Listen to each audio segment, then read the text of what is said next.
Radio city 91.1 FM પરથી હું છું તમારી સાથે. A for Aarti, B for બબાલ. અને જ્યારથી પબ્લિકના ખાતામાં પૈસા છે જે ખિસ્સામાં નથી આવતા ત્યારથી લોકોને એમ થઈ ગયું કે યાર આપણે બી કંઈક તો લાઈફમાં શીખવું જ પડશે કેશલેસ ટ્રાન્ઝેક્શન. એવા જ એક વ્યક્તિ આપણી સાથે છે, સિક્યોરિટીમાં ફરજ બજાવે છે ને એમને સુપર ક્યુરિયોસિટી છે કે યાર મને બી આ બધું આવડવું જ જોઈએ. તો આજે એક ડિજિટલ વોલેટ અમે એમને શીખ્યું છે. 500,000ની નોટો ગાયબ થઈ ગઈ એ પહેલાં ક્યારે ટ્રાય કરી છે? ના.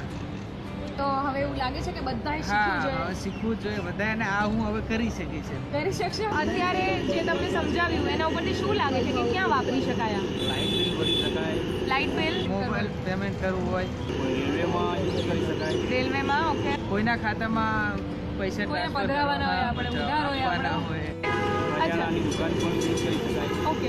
સહેલું લાગ્યું કે થોડું અટપટું છે? સહેલું છે એકદમ. અને બેંકની લાઈનમાં ઊભા રહેવા કરતાં તો વધારે સહેલું છે. તો તમને અઘરું લાગ્યું રાજુભાઈ કે યાર આ તો આમ કોમ્પ્લેક્સ હતું એવું છે? ના, ધીરે ધીરે બધું ધીરે ધીરે બધું જ શીખી જઈશું. તમે હવે ટ્રાય કરશો ને? સુપર.